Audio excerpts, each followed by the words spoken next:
We might all have perfect plans for hair care. We might have a consultant, a backup consultant, and actually know how to do our own reties. However, life happens. Even with the best planning, you might slip up. And so I wanted to talk about that no one lives a perfect life, and sometimes hair care is just not the priority. And what to do in the interim. Well, maybe it's a family or a personal situation. Maybe it's a money issue. What happens when you can't go to your consultant every 5, 6, 8 weeks? What happens if it's 12 weeks or 14 weeks? What do you do? Hi and welcome, or welcome back to Sisterlocks, where we talk about Sisterlocks, we talk about style, we talk about shopping, we talk about travel. We're going to even talk a little bit about work. If that sounds interesting to you, please don't forget to like, subscribe, and hit that notification bell. So let's talk about Sisterlocks hair care tips when you can't make it to the salon. And as I talk, I'm going to show you a little bit of footage from my last braid and band, wash, braid out, right before my appointment and right after. Here I am in my family's home, getting ready to wash my hair, enjoy that wallpaper. I'm going through each section of my locks, trying to separate the locks that have married, going through as many of the sections as I can get to. Of course, this was not a perfect process, but I did what I could. Now, as I got into these locks on the side, I recognized that I had locks still in 2-strand twists from my last wash day. Yeah, a lot of hair. So I tried to gently unravel those as I continue to separate the locks.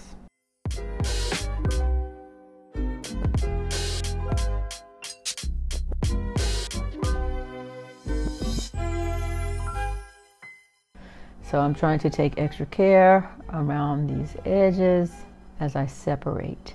And I did this for my entire head, just not for the front. There is an unraveled lock. It looks like that lock is completely gone. And after that, I made my way to the back of my head and did the same. And starting with the edge locks, I'm gonna go ahead and make some 2-strand twists around the perimeter of the front of my hair. Now we're almost all braided up, putting the finishing touches on it. This took me quite an amount of time, and I really wished I would have timed it all together so I could remember how long this took the next time I feel inspired to do so many doggone braids.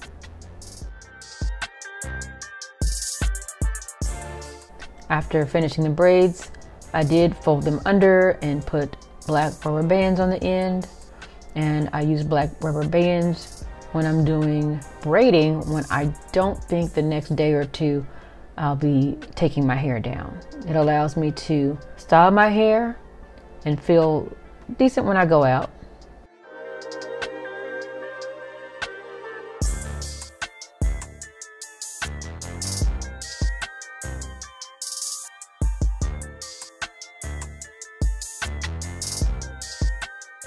So there we are, all braided up and ready to shampoo.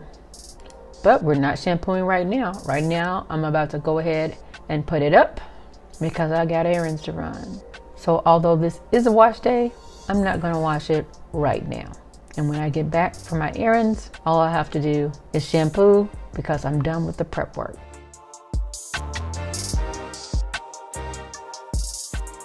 We're back and I'm ready to wash my hair.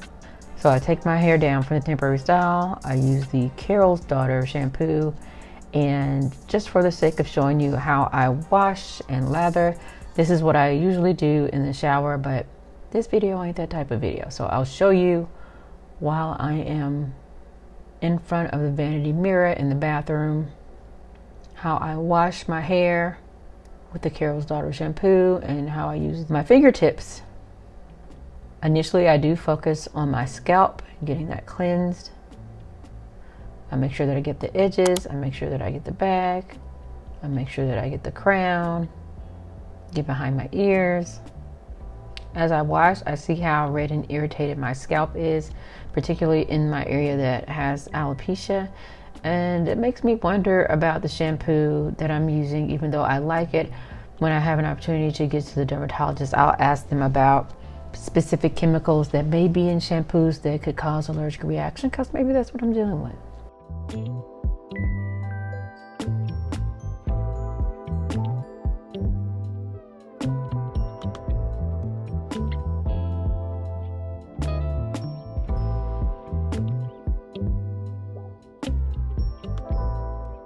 So here I am back in Ohio.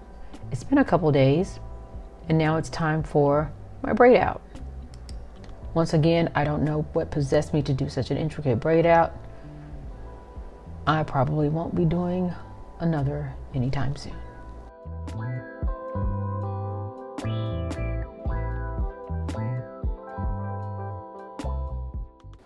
So here we are. We've arrived at retie day. Today is December 2nd. My last retie was September 16th. Life kind of paused for me for a moment in October, and hair was not the priority. So I missed my November appointment entirely. My reties are generally 3.5 to 4 hours. My appointment time is 11 o'clock.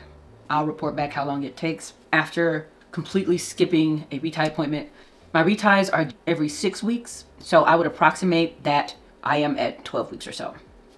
And here's my hair. I did wash my hair this week while I was in Arkansas, I think on Tuesday of this week, just because the water quality is better and it just feels better when I wash my hair there. So I did not want to leave town without washing my hair. So I live in Ohio.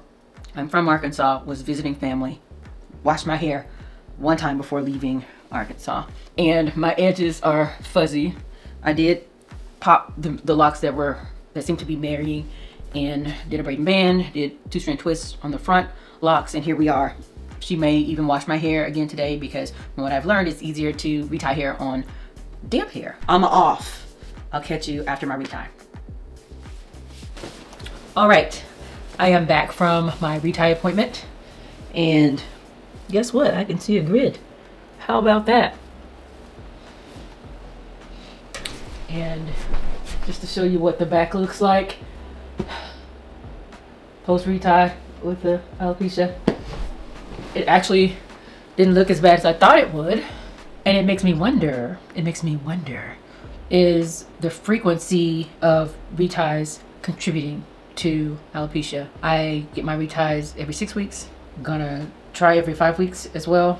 It makes sense that a longer time between reties would not contribute as much to alopecia. However, I would not recommend going as long as I did between reties. My appointment was for today at 11. And we were done about 6. And that is a consequence of skipping an appointment. Your next appointment, if you can find a consultant who will even take you, will be long. It will be a long day. And it could also be a very costly day. Thankfully, in the area that I'm in, the consultants' retie prices are doable for me, affordable for me. But I am so very appreciative of my consultant who continue to work with me even though I missed my appointment last month. Thank you, thank you. This is what it looks like.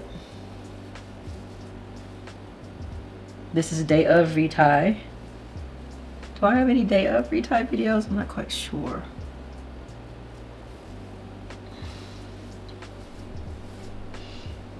We didn't wash my hair because, as I mentioned, I washed my hair already this week. And you can definitely still see that she didn't just spritz my hair down with water. She did use water. I still have the pattern of my braids from my braid out, and I appreciate that. So here we are, day 1. As you see, I oftentimes wear my hair up. If you watch my content, that's probably something that you've already known, but this is a very easy style for me. I use elastic bands, I put a bonnet on, I make it work. Particularly in the fall and winter months when I'm wearing wools and cashmeres and bulkier fabrics and coats, I don't want my hair to brush up against that, and so I'll often choose to just wear my hair up so I can avoid getting lint in the back of my hair and then having to deal with the difficult decision as to whether I want to let it be or if I want to pick out lint from my Sisterlocks. Tip number 1 is to put fear aside. I know that we were all very worried during lockdown that we would go well beyond our appointments, and many of us did, and we still have our locks today. So you can come through the other side of beyond your 6 weeks or 8 weeks and have an opportunity to still wear Sisterlocks. It is possible. Now, we're not talking about extremes, we're talking about missing an appointment. But if you do miss one appointment, I do want to assure you that with proper care, you'll be okay. Keep your hands out of your hair. Now, when I have lost locks, it's usually the locks I've been pulling at or touching and not thinking about. Then all of a sudden, I look over and it's in my hand and no longer in my head. If you can avoid hand in hair as you await your next opportunity to make it to a consultant's chair, do it. Now, I know that locks are pretty much a protective style, but while your hair is well overdue for a retie, why not put it up in that cute little style that doesn't cause a lot of tension? So daily styling, moving it around, manipulating, I wouldn't do that. Now, a tip for mature locks: condition occasionally. I use a liquid leave-in conditioner. I don't use it often, but every now and then I use it particularly for finger detangling. And I'll leave that and other products that I recommend in the description box. Please note that I'm using Amazon affiliate links. If you choose to use these links, thank you very much. Know that I do receive a small profit from your use of these links to purchase. If you choose not to use them, fine, I understand. I still appreciate you for being a part of this community. Avoid fixating on your hair. I know this is hard, especially when you've spent so much time preparing to get Sisterlocks, so many hours sitting in the chair for your installation, and you have big plans for your hair. But when the situation is beyond your control, just live your life. Take care of yourself, and you can get back around to hair care. Reach out to your consultant. Let them know via text, via call. Just send them a quick message. Make sure that you cancel any appointments that you can't make it to. Maybe ask them to help you find an alternate time when you can come in and get your hair done, or seek their professional advice on how to maintain your hair between appointments. And even ask, what happens if I'm at 12 weeks or 16 weeks or 18 weeks or further? Will they be willing to retie your hair? Because I do believe there is a point that some consultants will not consider your hair a retie if you went beyond a certain point. At some point, it's really a reestablishment, and not everybody would be willing to do that. So stay in contact with your consultant to determine whether or not your hair can be retied after so long, and also to find out a price estimate. How much will it cost you once you get back in that chair?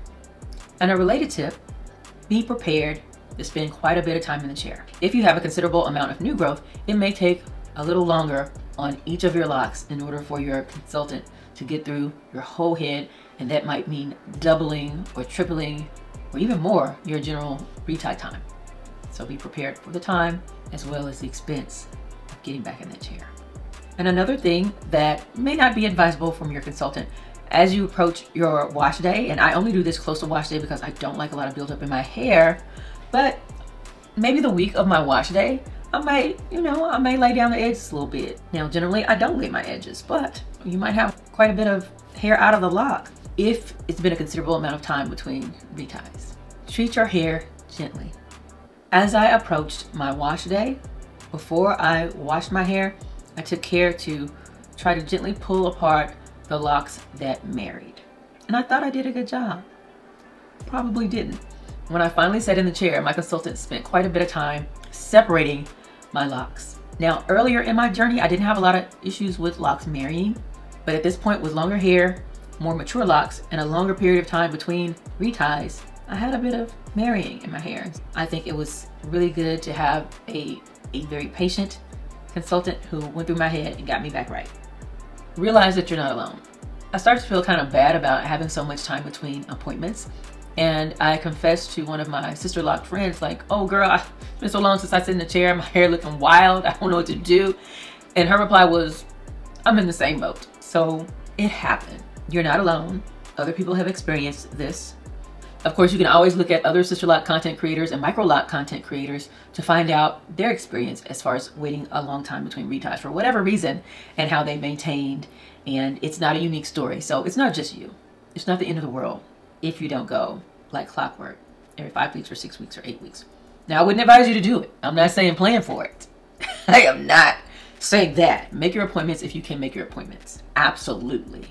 And also, I recommend staying connected, whether that's friends who wear natural hair or locks, your online communities, social media.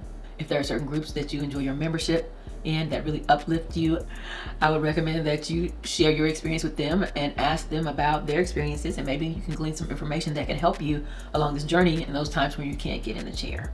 It's always nice to be in community with people that support you and want to see you thrive and want the best for you. And so I'm hoping that you can find such community. Hopefully my channel will be one of those communities for you as well. Now, if worse comes to worse and you lose a lock, first of all, save it, put it away, let your consultant know, ask them if they can do lock repairs. And if not, they may be in community with a Sisterlocks consultant that does, and they might give you a referral. Not to say that you have to permanently move over to the new consultant. You can say, hello, I was referred by, who's the consultant that I work with regularly, but she told me that you were an expert on repairing locks and I've lost a lock. I was wondering if I could schedule an appointment with you for a repair. That's how you do that. And after that, you can go right back to your consultant. Another note on losing locks: if you have Sisterlocks, you likely have hundreds of locks. So even though it may be noticeable to you if a lock has broken off, other people might not notice. And when you do make it back to your consultant's chair, maybe there'll be enough hair to start a baby lock. I have baby locks around my perimeter right now, but some of them I intertwine with my longer locks so that they will all move up into the bun. It is likely that you got this hairstyle because you didn't want to stress about hair. So I'm hoping that the time period between your last retie and your next retie doesn't cause you a lot of stress. I want you to look nice, but I also want you to take care of yourself. I also want you to support your friends and family. I also just want you to have a fulfilling life. And hair is just one part of that. So put it all in perspective. Don't worry about what other people have to say. If partners or friends or family members say, oh, you're looking a little rough around the edges, they can mind their business. Okay, first of all, you might not want to say that. But as someone who made the decision to have natural hair and to get locks, you are redefining your own beauty standards. You're doing what you want to do. When you look in the mirror, you see a beautiful person regardless of what their hair looks like. And if the person who says something sideways to you doesn't, that's their business. And you can let them know diplomatically, with kindness, they can mind their business and get out of yours. And you can even ask them things like, what made you decide that was a good thing to say out loud? I was just joking. What about you verbalizing your opinion of my appearance do you find funny? That's interesting. Anyway, gotta go. So please keep that in mind. Don't let other people's opinions of your appearance impact how you feel about your own beauty. So as one of my friends used to say, you'll be happiest when you like what likes you. And if you're with someone who doesn't like locks, you like natural hair, might be time to reevaluate that relationship if they don't appreciate you being your authentic self. And maybe that authentic self for now has natural hair. If you decide at this point that Sisterlocks aren't for you, that is okay. No one gets to dictate how you wear your hair. If you want it locked, loose natural, relaxed, colored, your choice, your head, your money, your business. Don't forget that. Thank you for watching. If you enjoyed the video, I'll leave a Sisterlocks playlist just for you. Subscribe and hit that notification bell on your way out, and I will see you next time. Take care.